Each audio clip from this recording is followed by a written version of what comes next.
E aí, gente, beleza? Vamos aqui agora nessa aula começar a falar da nossa primeira classe de ativos que a gente vai estudar aqui no curso, que é a renda fixa. A gente vai falar aqui hoje especificamente de CDBs, que é o Certificado de Depósito Interbancário. Posteriormente, nas aulas que vão seguir, a gente vai tratar de outros ativos que a gente vai aprender aqui também. Basicamente, a gente vai focar aqui no CDB, né? A gente vai focar aqui essa aula mesmo nele. Posteriormente, a gente vai vir aqui e vai estudar o tesouro, né? Ainda na renda fixa, e depois a gente vai adentrar na renda variável, que seria aqui as ações, né? Os fundos imobiliários, né? E posteriormente, para finalizar, a gente vai unir esses tópicos num todo, né? Que é o que a gente faz realmente na nossa planilha, que é o que a gente realmente propõe aqui no curso, que é o objetivo dele, que é criar a nossa carteira para a nossa independência financeira. Então estaria incluso todos esses ativos aqui que a gente vai trabalhar. Por fim, a gente vai depois trabalhar a nossa questão do nosso imposto de renda, beleza? Então, sem mais enrolação, segue a nossa vinheta aí e bora pro vídeo.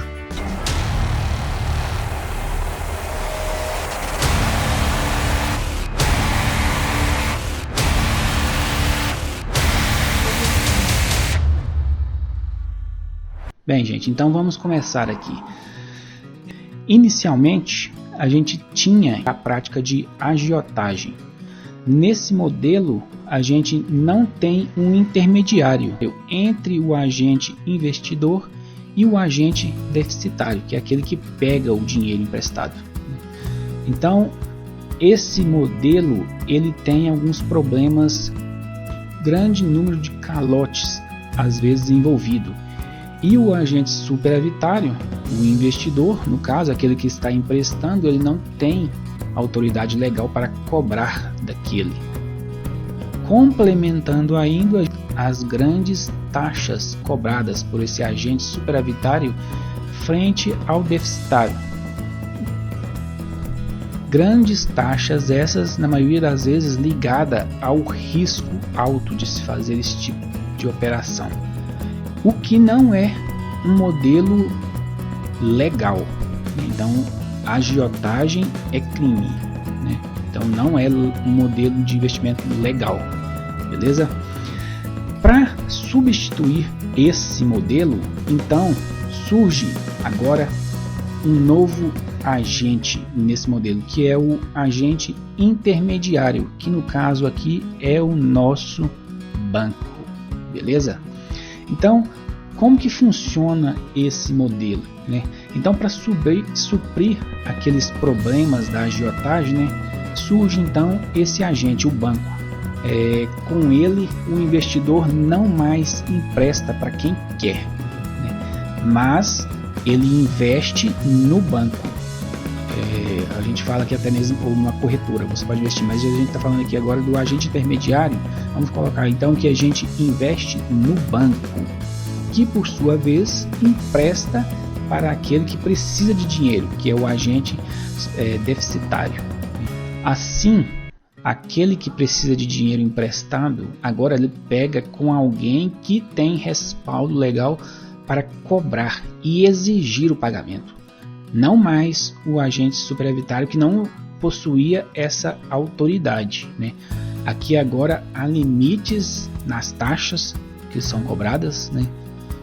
Então, o banco ele possui um caixa, certo? E é esse caixa do banco que ele utiliza para emprestar dinheiro para aqueles que precisam, no caso, o agente deficitário. Vamos citar um exemplo aqui para isso aqui ficar bem claro. Imagine eu, um agente superavitário, eu como investidor, então eu vou investir no banco, comprar um título do banco, eu vou emprestar R$1.000 ao banco a um juro de 5% ao ano. o banco ele vai pegar esse meu dinheiro e vai emprestar para alguém que necessite então de dinheiro, né? O agente deficitário. Como o agente deficitário não tem opção para conseguir esse dinheiro, então ele é obrigado a aceitar a condição que o banco impõe a ele. E no caso o banco vai emprestar os mesmos R$1.000 para ele, só que agora a 20% ao ano. Então, num período aí contratado pelo agente deficitário, ele vai ter que pagar ao banco R$200 de juro, né? O banco então vai receber desse agente 150. Por quê? Porque 50 ele vai pagar para o agente superavitário, que no caso seriam 5% de juros ao ano. Agora, esta operação em que o banco pega o dinheiro do superavitário, ele fornece ao superavitário uma garantia, né, de receber aquele dinheiro ao final de um período. A gente fala aqui que é o vencimento, né? Essa garantia, no caso, pode ser um título chamado de CDB. Então, o CDB nada mais é do que um título de garantia de que o agente superavitário irá receber ao término de um período aquele valor que ele emprestou ao banco mais um juro contratado. Então, CDB é um ativo de renda fixa disposto pelo banco para investidores. Então, ele é um título privado. Então, como que ficou esse cenário aqui? Então, o investidor ele emprestou R$1.000 a 5% e ganhou 50. O banco emprestou os mesmos R$1.000 a 20% e ganhou 150. O deficitário, este alugou a 20% e pagou 200. Aqui, gente, uma observação. Quem vive como deficitário nunca vai ficar rico. Agora vamos falar aqui um pouquinho sobre o ciclo econômico, porque lá na frente a gente vai ver que esse ciclo é o que vai realmente influenciar para a nossa escolha do tipo de CDB. Aqui a gente tem aquele mesmo modelo que a gente falou logo ali atrás, né? E vamos ver como que funciona a economia, como que ela gira, né? Quando a economia está fria, né, a gente diz que o mercado não está girando muito dinheiro, né, o governo baixa a Selic, né? Então a gente tem aqui o governo e ele vem cá, é ele que controla essa taxa. Então ele vai vir cá e vai baixar essa taxa de juro, né? O ato dele baixar a Selic, né, o caixa do banco aqui que está investido aqui no governo, né, deixa de ser um atrativo para o banco, né, porque não vai render muito a taxa de juro baixa, né? Então, logo neste momento, o banco vai preferir emprestar o seu caixa não mais para o governo, né, mas para o agente deficitário, porque ele pode ter um controle maior na sua taxa de juro aqui que ele vai emprestar, né? Beleza? Então, como que o banco incentiva o agente deficitário a pegar dinheiro com ele, né? Como que ele faz? Ele baixa a sua taxa de juros, a sua taxa de empréstimo, esta aqui, beleza? Ele baixando ela, né, mesmo assim ela vai ser maior do que a Selic, né? A Selic hoje, por exemplo, está no seu histórico nos valores mais baixos de toda a nossa história, né? Que basicamente hoje ela está na faixa de 2% ao ano. É muito baixo, né? Não tem rendimento para o banco de forma nenhuma. Então ele prefere muito mais controlar a sua taxa aqui, diminuindo ela e favorecendo o crédito aqui para esse agente deficitário pegar dinheiro emprestado, beleza? Então ele facilita o crédito, né? Quando o dinheiro então cai na mão do agente deficitário, aquecerá a economia, pois este terá então dinheiro para gastar, né? Quanto mais deficitários vão aquecendo a economia, né, mais deficitários procurarão o banco no sentido de tomar crédito. E a economia sim vai aquecendo, porque se eu sou agente deficitário, eu vou lá e pego dinheiro, eu vou gastar ali no mercadinho, né? O cara do mercadinho então vai ganhar mais dinheiro, vai poder comprar mais verdura, mais material para poder vender lá, né? Eu vou lá na loja, compro eletrônicos, né? O cara da loja vai ter mais dinheiro para comprar mais. Então, uma coisa vai puxando a outra e fulano também vai querer pegar um crédito lá no banco facilitado, né? Para investir mais na economia, para gastar mais, aquecer mais a economia. Então, é caixa do banco saindo do governo e o banco colocando esse caixa na nossa mão. Nós, agentes deficitários. Agora, paralelo a nós, investidores, que também iremos deixar de colocar dinheiro no governo por meio de investimentos no tesouro. Porque se a Selic cai, né, para a gente também passa a ser desinteressante esse tipo de investimento, né? Então a gente vai procurar outros investimentos, né? Então, baixar a Selic, a gente estaria aquecendo a economia. E nós, investidores, também estaríamos migrando deste para outros investimentos, né? Certo? Essa engrenagem vai, então, acelerando a economia, que em algum momento, então, a inflação começará a subir.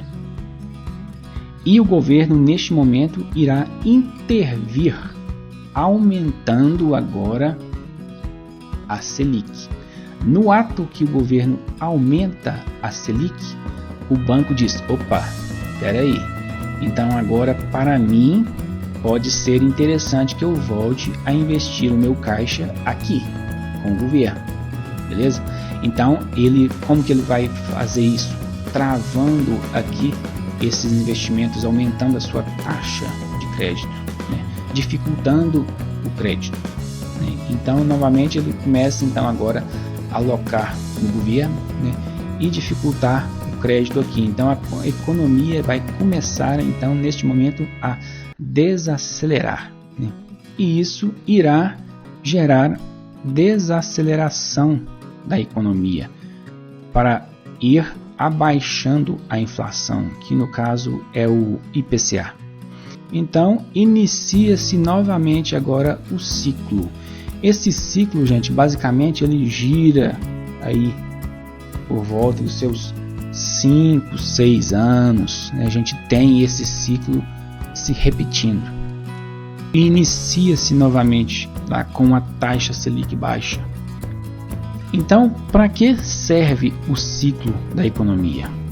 Ele vai nos servir para a gente determinar qual CDB nós iremos investir. O que eu devo saber do CDB, basicamente, é qual é o seu indexador, qual é a taxa de juro que o CDB se baseia. A gente tem alguns indexadores aqui que os bancos utilizam como referência, que é a Selic, tem o CDI e até mesmo a inflação, que é o IPCA. O CDB pré-fixado, ele possui uma taxa de juro fixa no momento da compra. Você compra ele já com a taxa fixada. Então você já compra ele sabendo que vai ganhar no vencimento. Agora, uma observação muito interessante. Mesmo que eu compre ele sabendo o valor exato que eu vou ter ele ao término, a renda fixa, ela é fixa nos seus extremos, no início e no fim. No período intermediário entre esses dois extremos, ela varia.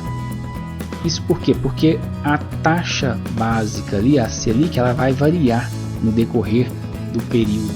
Então, existe uma variação da taxa de juros nesse meio período aí. E se você por acaso resgatar o seu dinheiro antes do vencimento, você corre o risco de pegar uma taxa de juros vigente no dia mais alta ou mais baixa do que aquela contratada. Beleza? Então a gente diz aí que a renda fixa ela ainda não é fixa no meio período. Então, se você quer garantir que não vai ter prejuízo, você pode levar o seu título até o vencimento, ou então você tem que acompanhar a taxa de juros e verificar quando você for resgatar se a taxa de juros no momento do resgate ela é maior ou menor do que aquela contratada. Então é uma pegadinha, você tem que prestar atenção nesse tipo de coisa. Agora, o CDB pós-fixado.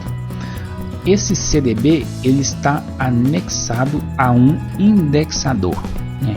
Se eu compro hoje o meu título, eu tenho um indexador que estaria fixando a minha taxa de juro, mas que eu vou pegar o valor desse indexador no vencimento do meu CDB. Beleza? Aqui, da mesma forma que no CDB pré, atenção para o meio período. Novamente, né? A taxa de juro varia no meio período.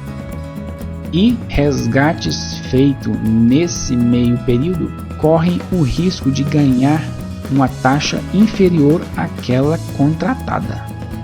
Agora, o CDB pré, normalmente, ele está relacionado à taxa de juros Selic, a taxa de juros básica.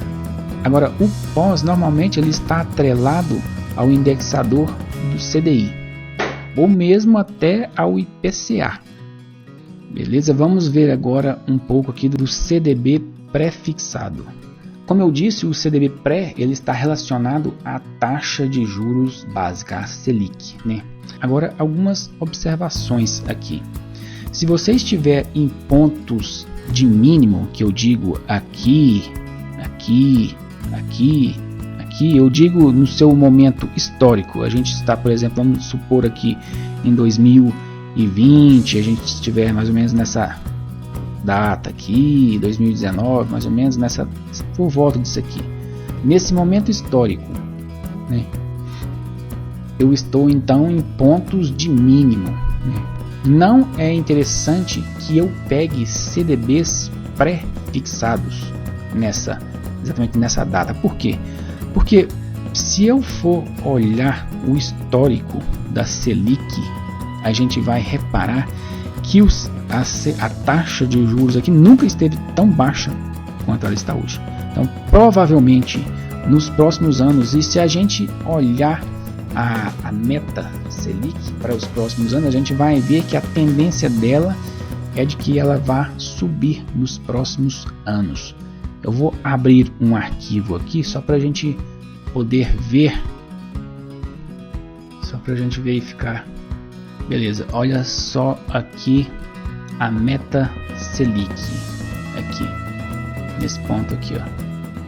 Para 2021 a gente está com a previsão dela subir, para 2022 subir, para 2023 subindo. Eu estou olhando aqui um relatório do Banco Central. Então hoje ela 2% e com previsões para os próximos anos de alta. Então, voltando lá na nossa aula, em pontos de mínimo a gente nunca irá de pré, a gente irá sempre de pós, porque eu quero acompanhar a alta da taxa, beleza? Agora, por outro lado, se eu estivesse em um ponto de máxima aqui, eu estou observando que nesse dado momento histórico aqui, eu estivesse aqui e eu estivesse tendo uma previsão de que a taxa Selic iria cair nos próximos anos, então eu nunca iria comprar um CDB pós. Por quê? Porque eu não quero acompanhar a queda da taxa de juros, eu quero ganhar com a taxa mais alta, que seria justamente no ponto que eu estou aqui. Então eu vou travar aqui. Como que eu travo? Com o CDB pré. Então a nossa obrigação aqui é estudar a tendência do indexador. beleza? E no caso do CDB pré, né, a gente vai estudar a tendência da taxa Selic. Por que eu estudei o ciclo econômico? Porque eu deveria saber mais ou menos se aquela taxa de juros vai tender a baixar nos próximos anos. E eu posso usar mesmo as previsões de meta lá do Banco Central, como eu mostrei aqui para vocês. Eu vou deixar no link das aulas lá esses links para vocês poderem estar acessando esses dados depois nesses sites. Beleza? Aqui a gente tem alguns exemplos, né, de CDBs pré-fixados que eu peguei lá no BTG Pactual Digital, né? Observe que aqui são todos CDBs pré-fixados, ou seja, a taxa de juro ela é acordada no início. Então logo no início eu já sei o quanto eu vou ganhar no vencimento, porque esse aqui já é fixo, né? Então se eu peguei o CDB e eu me mantenho até a data do vencimento, eu sei exatamente o que eu vou ganhar, beleza? Então eu tenho que prestar atenção na evolução do indexador para saber se eu posso ou não comprar um pré, né? Eu vou olhar alguns dados também desse CDB para ver se ele é interessante para o objetivo que eu quero. Olha o prazo de vencimento que ele tem ainda, né? Porque se eu resolver sair no meio do caminho, eu tenho que ter a certeza de que aquela taxa vigente vai ser pelo menos igual a que eu contratei lá na data de vencimento, beleza? Umas observações também é que a gente observar qual a aplicação mínima. Eles podem variar de CDBs para CDBs, né, de banco para banco, beleza? A gente tem que ficar atento também à questão de se existe ou não amortização nesses períodos, né, no entre meio, né? Imposto, a questão do imposto de renda, isso tudo vai vir especificado quando você for fazer a aplicação aqui, vai expor o seu título lá, beleza? Aqui eu tenho um que eu peguei de exemplo lá na Exinvest, né? A gente está vendo aqui basicamente o que é a taxa contratada de um pré, 8,8% ao ano, né? Um investimento com taxa de aplicação mínima de R$1.000, né? E a data de vencimento, tá vendo? É o período, então, 1.825 dias. Então, eu tenho que saber se isso aqui é interessante para mim, esse vencimento, né? Imposto de renda de 15%, né? Isento de IOF se você resgatar somente depois de 30 dias. Mas também você não vai pegar um CDB para resgatar ele dentro de 30 dias, né?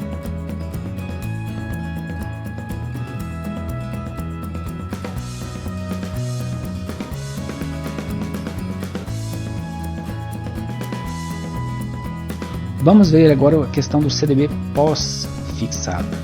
O CDB pós, como eu disse, ele pode estar atrelado a alguns outros indexadores, no caso o CDI ou mesmo o IPCA.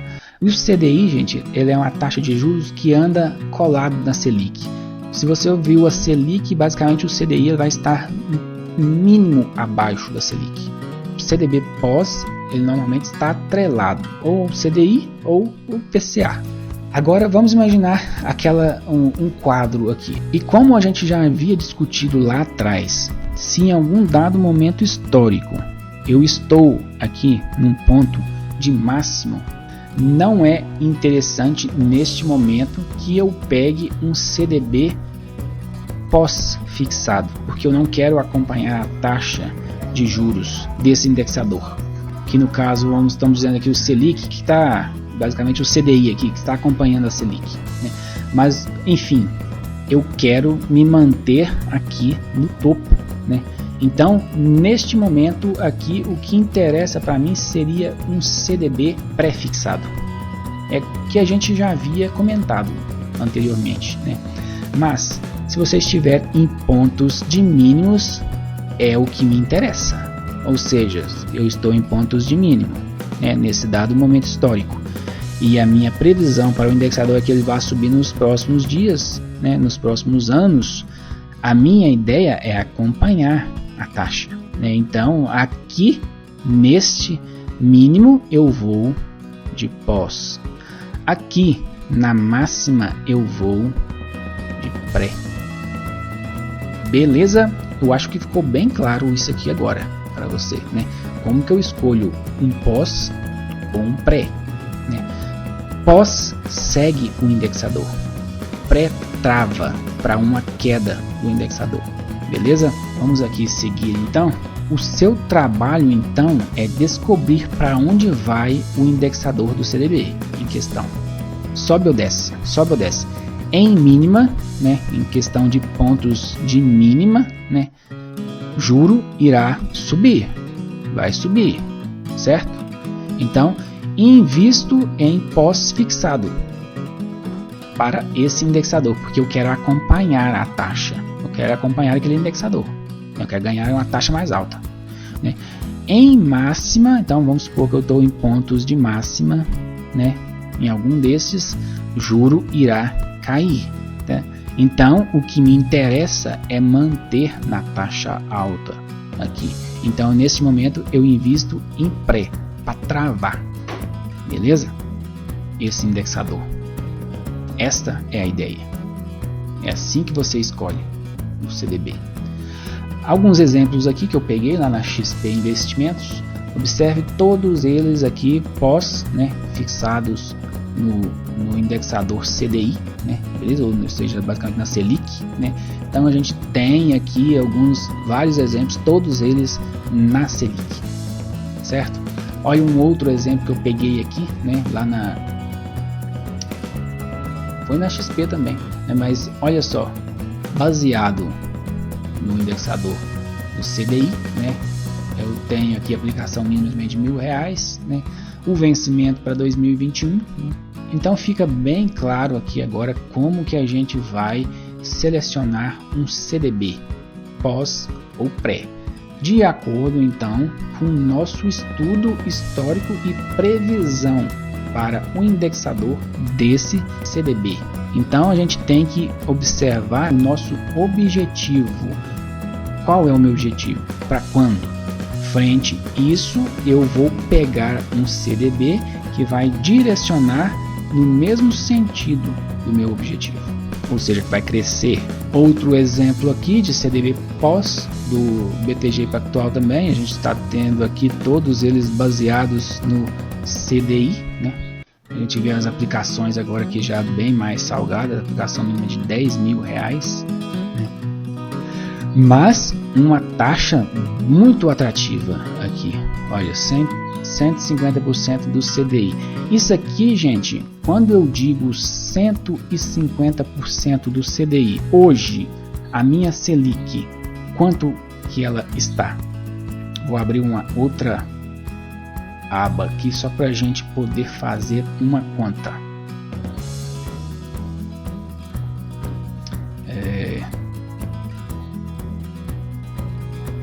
Vamos ver aqui, ó. Só vou abrir uma.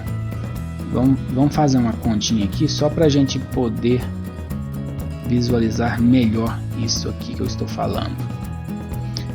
Se você tem um CDB, né, baseado na taxa, um CDI pós, né, como ele disse ali, 150% do CDI.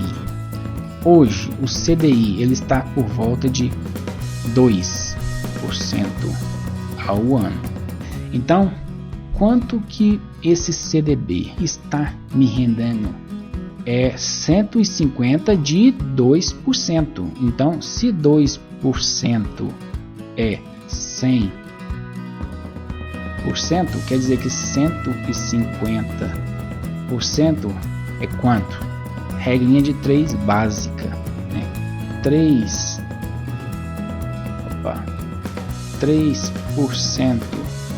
ao ano, né? Bem melhor do que a própria Selic, o próprio CDI. Aqui a gente, outros exemplos de CDBs da Exinvest, CDBs pós, né? Indexado aqui ao IPCA, né? Esse aqui ainda ao CDI. Então aqui a gente tem, o que a gente tem que fazer aqui, ó, que a gente for investir em um desses CDBs, é sentar e comparar essas taxas indexadas aqui, sabendo de qual é aquela direção que o meu indexador está tomando. Está subindo, vai subir, vai cair ou vai subir, né? Frente a isso, eu vou optar ou por um pós ou por um pré, né?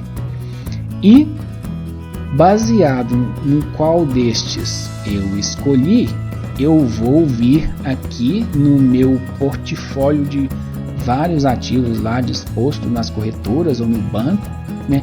E eu vou comparar um ativo com o outro e ver qual aquele é melhor para mim, né? Qual aquele que vai ter a maior taxa, qual aquele em relação a um dado período de vencimento, que ainda eu vou ter que esperar quantos dias, né, para vencer, né? Qual o valor da aplicação mínima, qual o imposto de renda cobrado, beleza? Então a gente vai ver, vai sentar, vai comparar um CDB com o outro, né?